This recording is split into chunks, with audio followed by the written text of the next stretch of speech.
Okay. Thank you, Jiamin. Actually, Jiamin is my former colleague.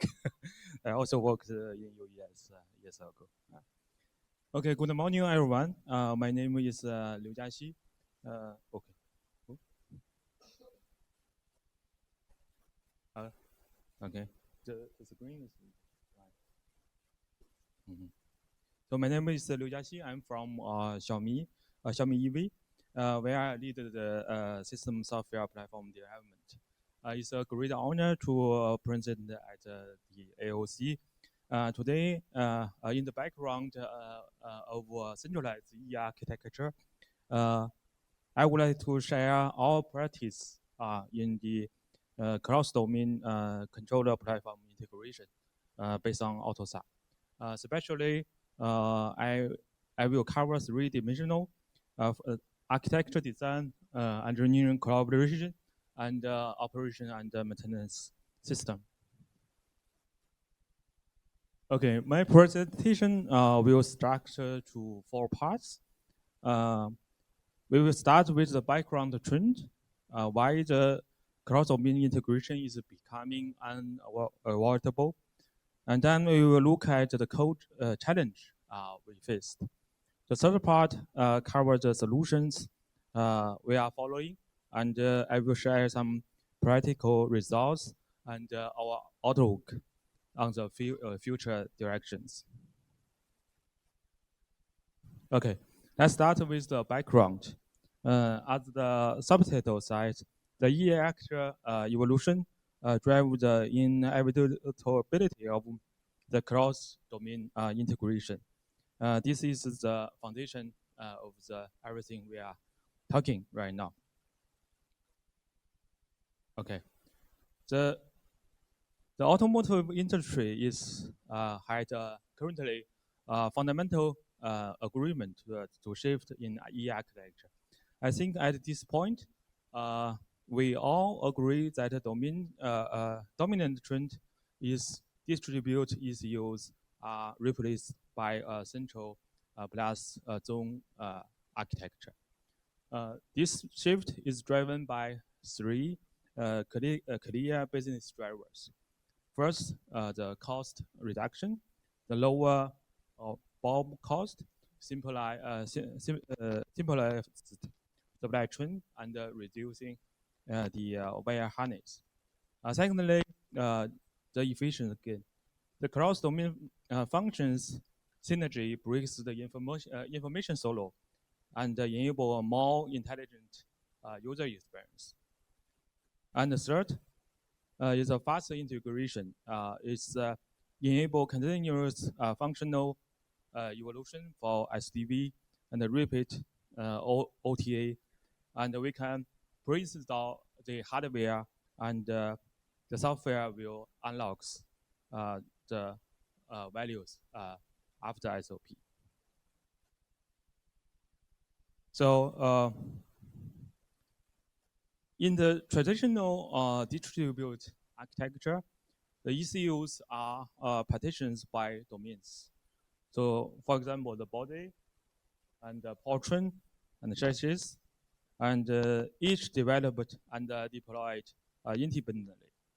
So in the central plus zonal architecture, the change is fundamentally. So a single controller now integrates multi-domain softwares. With multi-domain, we can have controllers integrate software from body, powertrain, chassis, and other things together. This means cross-domain software integration is an clear requirement. This is not a choice, it's a requirement. So AutoSAR provides a standardized operating system, also the middleware and the interface. So this makes this integration technically possible. However, we think the engineering practice still face significant challenges. So we will discuss these challenges in next session. The key point is we think that cross-domain integration is both a technical question and also a management challenge. So we can clarify this challenge in three areas. The first area is as we say, the technical challenge. So how to do multi-domain functions safely coexist. So we are facing the architecture coupling risk. So on a single RTOS, the boundary between the domains shift from physical boundary to a software boundary. And we need ACO mixed deployment, the different safety-related software on one MCU, and the safety isolation needed. So we shall handle multiple load balancing. So the CPU resources are limited, especially the concentration of the communication. This overhead is very high. So if we put a lot of functions inside one MCU and a lot of signals will coming from CAN and Ethernet, this will push our CPU load in one MCU core very high. The second challenge is the collaboration challenge. So how do parallel teams avoid blocking each other? So the teams develop at a different pace, and without a structure process, a team needs to wait. A team maybe need to wait for B team, or blocked by B team. When it comes to the whole software integration, a lot of issues may come up. Yeah, the build may break, the test may fail, and the deliveries are often delayed. So the third challenge is in the operational and maintenance challenge. So how do we, for example, quickly locate the vehicle level issues?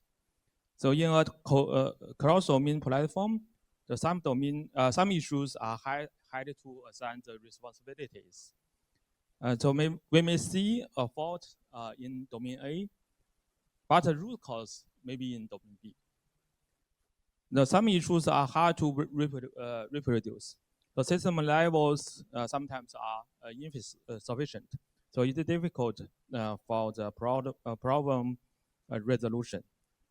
So the key insight here is the cross-domain integration is not a purely technical problem.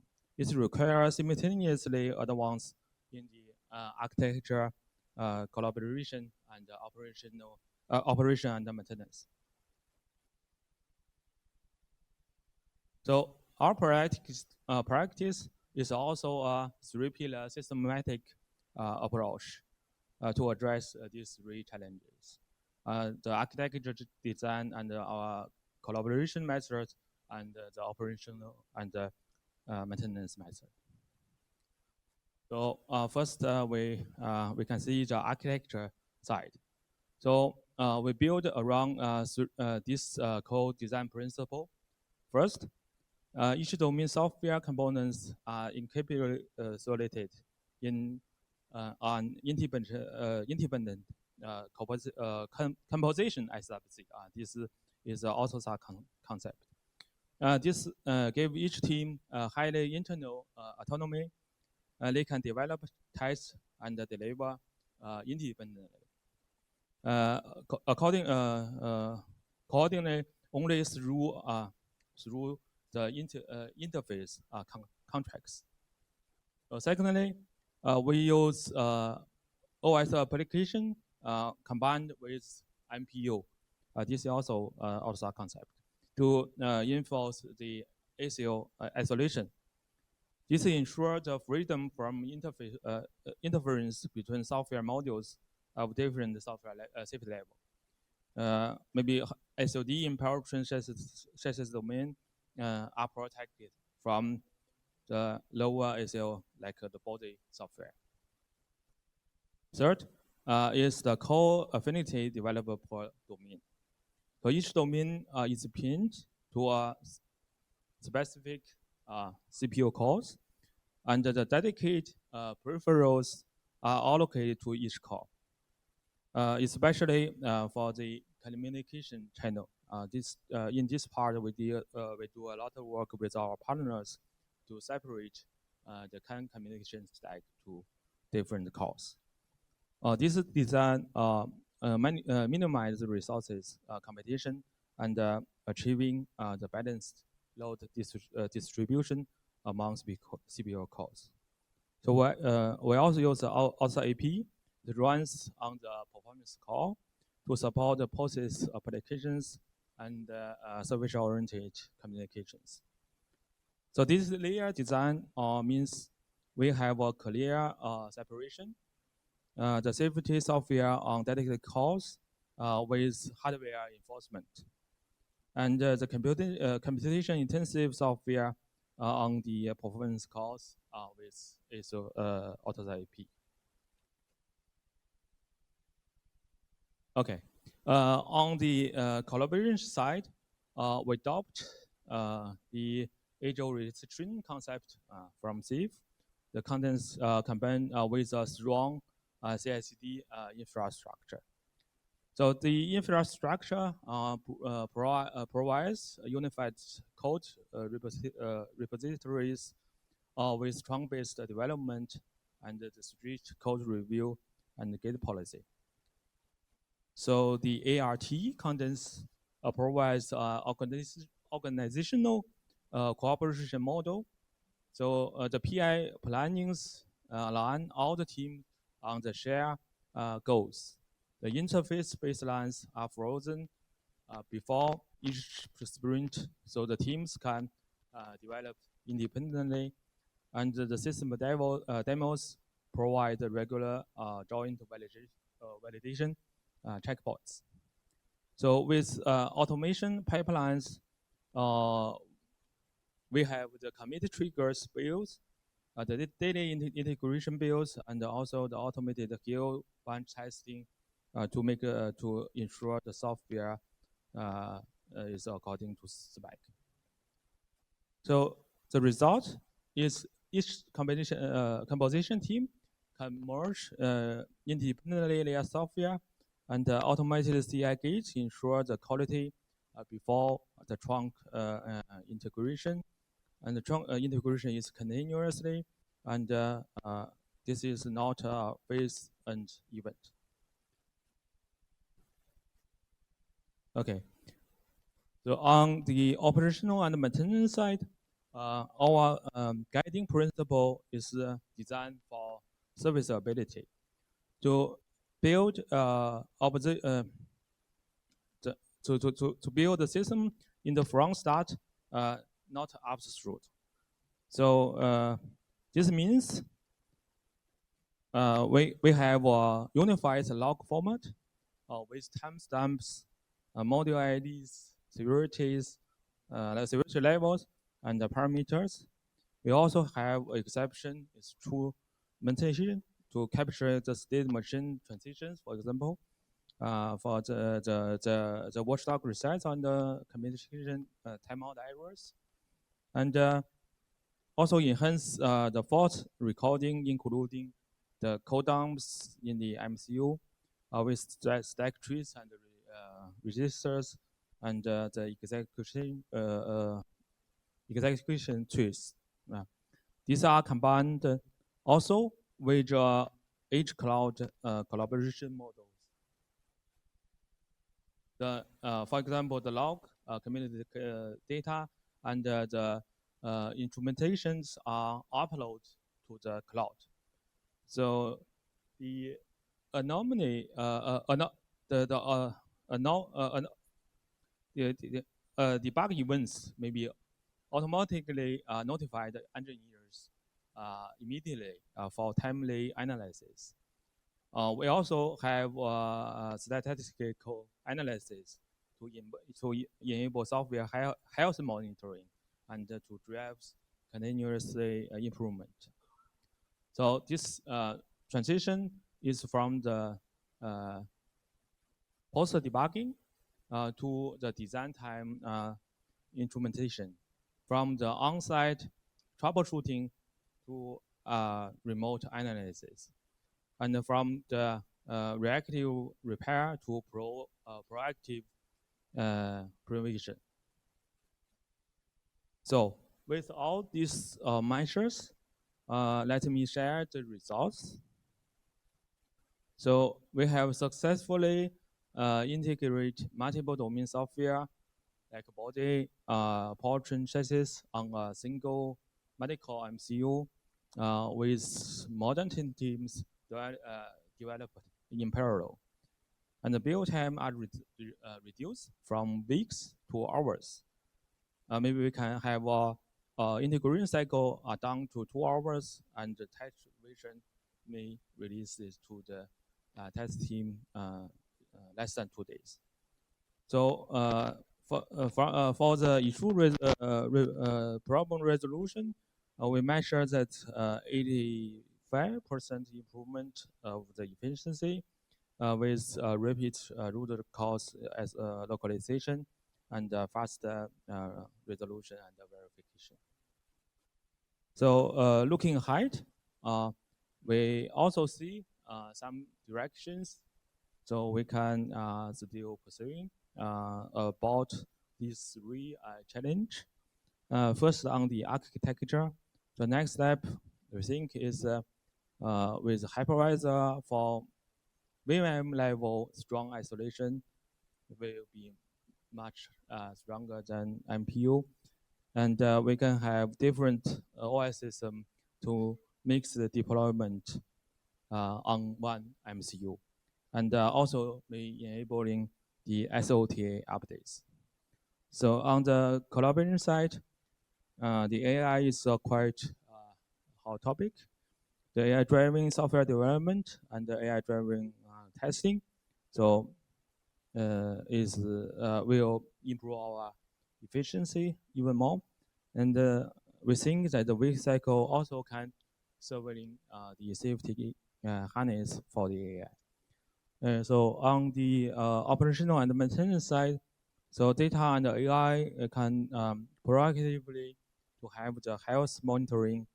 We can use the AI to recognize the issues and to find the root cause without the engineers, and may also can monitor the software health with AI. Okay, so to conclude my presentation, the core message is that the cross-domain integration requires a systematic approach from the architecture design, and also the team collaboration, and the operation and the maintenance measures. So guys, these 3 pillars, right? The efficiency we see are very significant. So this is also exceeding what was possible in the distributed ECU era. Okay, that's all for my presentation. So.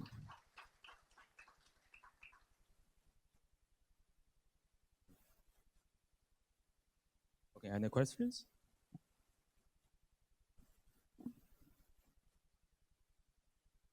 你好，我刚才看到您提到了那个电子电气架构，那个中央预控跟那个区域控制器，然后那个图片中那个动力底盘这一块，它在4个那个区域控制器里面都放着。然后我的疑问就是，现在可能动力啊、底盘呢，它的中央它的控制可能都在1个控制器。您的那个这个演示是那个4个区域控制器都变成智能执行器部分的驱动，还是说你可以把控制从1个控制器拆到4个区域控制器里去？首先我那个图是个示意图啊 ，is a demonstration and not a real architecture design 但是呢，我们的那个软件呢，目前是从我们的实践来讲，就是我们是可以部署在中央或者区域控制器里边，根据那个我们这个软件架构整体的一个设计都有可能所以我们觉得区域控制器是可以承担一定的那个控制算法和控制功能啊，这个应该从整体的系统的角度去考虑啊，不一定说所有的软件都在那个就是中央里边啊，并且我们在未来可能如果有了更宽的以太网带宽，或者说实时性控制，就是实时性以后，对吧？我觉得这个软件的部署其实它本身可能并不是一个特别就是单一的这样的一个决策啊，这是我的理解啊。对，对，有可能，比方说底盘它可能在2个域控里面有不同的功能啊，都有可能啊。然后车身也可以在2个域控里面有不同的功能。Any other questions? Yeah, Marco from Vector Informatik. I'm wondering, when you do this ECU integration, are you lacking any AutoSAR features which would help you to actually implement this ECU integration? So I think from the AOC CP, so the features are basically complete. So we actually we made some improvement on the implementation level. So for example, I talk about that for the COM stack, we have a lot of communication channels. Previously, the COM stack is in one core, but the CPU load will be very high. So we separated the COM stack to 2 core to balance the communication. Okay, this we do one improvement with our supplier, the partner of our vendor, and also for our for example the operational and maintenance requirements, we want to log the CAN communication direct on the MCU. So we use some bus mirror like these features to enable us to do this CAN communication logging for the maintenance. This is also some information level improvement we have done with the vendor, and some example like this. So I think also for the configuration of the software, we done a lot of scripts to auto config the AutoSAR stack.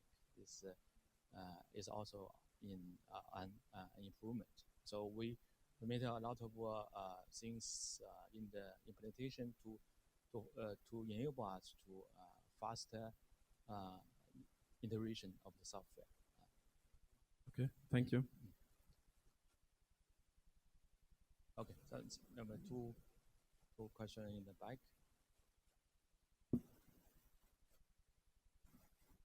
Alessandro Sansonetti from ST Microelectronics. I saw in your presentation that you are starting to evaluate the use of the hypervisor to improve the application separation, to improve the freedom from interference.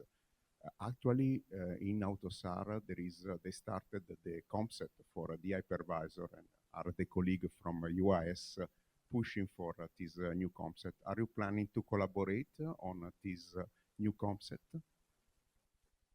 You mean hypervisor module inside the AutoSAR? Hypervisor. So we are doing some research on the hypervisor topic. But honestly, we are still doing the research. This is research phase. We are also thinking about the actual value of this hypervisor, because in our practice, for example, the hardware peripherals, we can also assign dedicated peripherals to dedicated cores. This also separates already. This can already happen without hypervisor. Yeah, and most of the case in embedded ECU. I think this can fulfill most of requirements. Yeah. But with hypervisor, what we can get extra, this is we are thinking about. So maybe we think we can have two different operating systems on one MCU. Yeah, this is one benefit we can see, and also we can have the software OTA. Yeah, to set OTA just one part. This is also we can see. Yeah, but we are also to digging the more values from the hypervisor. Yeah.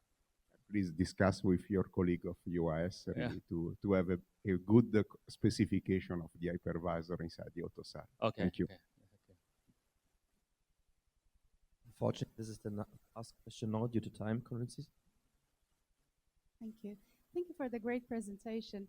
And it's fascinating to see how quickly it was for you to deploy cross functionality and mixed criticality in a hardware in the automotive industry, which is very specific, right? We have mission criticality in there. So do you have any suggestions for the traditional OEMs that are still struggling with mixed criticality and merging these functions? How did you move so fast? What would be your tips on how your organization was so quickly in understanding these concepts and putting into production? Okay, the suggestion to the OEMs. So my suggestion is in my presentation. Yeah, is my point is not a pure technical question. We must also thinking of from the management side, especially for the collaboration between teams. This is a big topic. I think first we need inside has open source inside the company, and everybody can see each other's code. A lot of things will go away. Yeah, I think this is a cool part, and some methodologies I think is already available, like SAFe, like ART. This is available methodologies that we can follow and used in our teams.